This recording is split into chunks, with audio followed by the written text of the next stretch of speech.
550 ವರ್ಷ, ಒಂದೇ ನೀರಿನ ಮೂಲ, ಒಂದೇ ನಂಬಿಕೆ. ಗುರುನಾನಕ್ ಜೀರಾ ಮಂದಿರ, ಬೀದರ್. ನಮಸ್ಕಾರ ಸ್ನೇಹಿತರೆ, ಇದು ಕೇವಲ ಮಂದಿರ ಅಲ್ಲ, ಇದು ನಂಬಿಕೆ, ಇತಿಹಾಸ ಮತ್ತು ಅದ್ಭುತದ ಕತೆ. ಇಂದು ನಾನು ಜಮಖಂಡಿಯಿಂದ ನೇರವಾಗಿ ಬಂದಿರೋದು ಬೀದರ್ನ ಗುರುನಾನಕ್ ಜೀರಾ ಮಂದಿರಕ್ಕೆ. ಕರ್ನಾಟಕದ ಉತ್ತರ ಭಾಗದಲ್ಲಿರುವ ಬೀದರ್. ಇಲ್ಲಿ ಒಂದು ಸ್ಥಳ ಇದೆ, ಎಲ್ಲಾ ಧರ್ಮದ ಜನರು ತಲೆಬಾಗುವಂತಹ ಪವಿತ್ರ ಸ್ಥಳ. ಸುಮಾರು 550 ವರ್ಷಗಳ ಹಿಂದೆ ಸಿಖ್ ಧರ್ಮದ ಮೊದಲ ಗುರು ಶ್ರೀ ಗುರುನಾನಕ್ ದೇವಾಜಿ ಇಲ್ಲಿಗೆ ಭೇಟಿ ಕೊಟ್ಟಾಗ ಇಲ್ಲಿನ ಜನರಿಗೆ ನೀರು ಸಿಗದೆ ತುಂಬಾ ಕಷ್ಟ ಇತ್ತು.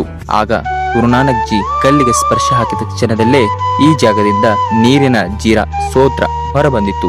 ಅದೇ ಈ ಮಂದಿರಕ್ಕೆ ಅದ್ಭುತ ರಹಸ್ಯ. ಇಂದು ಕೂಡ ಆ ನೀರು ನಿರಂತರವಾಗಿ ಹರಿಯುತ್ತೆ, ಯಾವಾಗಲೂ ಒಣಗಲ್ಲ. ಇದು ಕೇವಲ ಇತಿಹಾಸ ಅಲ್ಲ, ಇದು ಜನರ ನಂಬಿಕೆಯ ಜೀವಂತ ಸಾಕ್ಷಿ. ಇಲ್ಲಿ ಧರ್ಮ ಮುಖ್ಯ ಅಲ್ಲ, ಇಲ್ಲಿ ಮಾನವೀಯತೆಯ ಮುಖ್ಯ. ಅದಕ್ಕೆ ಹಿಂದೂ, ಮುಸ್ಲಿಂ, ಸಿಖ್ ಎಲ್ಲರೂ ಇಲ್ಲಿ ಒಂದೇ. ಇತಿಹಾಸ ಮಾತ್ರವಲ್ಲ, ಇಲ್ಲಿ ಸ್ವಚ್ಛತೆ ಕೂಡ ಪಾಠ ಕಲಿಸುತ್ತದೆ. ಜಮಖಂಡಿಯಿಂದ ಬೀದರ್ ಬರೋದು ವರ್ತ್ ಇಟ್. ಅಂದ್ರೆ ಈ ಸ್ಥಳ ನೋಡಿದ ಮೇಲೆ ನಿಮಗೂ ಅನಿಸುತ್ತೆ.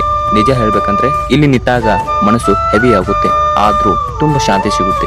ನೀವು ಬೀದರ್ಗೆ ಬಂದಾಗ ಗುರುನಾನಕ್ ಜೀರಾ ಮಂದಿರ ನೋಡದೆ ಹೋಗಬೇಡಿ. ವಿಡಿಯೋ ಇಷ್ಟವಾದ್ರೆ ಲೈಕ್ ಮಾಡಿ, ಇತಿಹಾಸ ಪ್ರಿಯರಿಗೆ ಶೇರ್ ಮಾಡಿ ಮತ್ತು ಫಾಲೋ ಮಾಡಿ. ಇನ್ನಷ್ಟು ಹೊಸ ವ್ಲಾಗ್ಗಳಿಗಾಗಿ ಧನ್ಯವಾದ.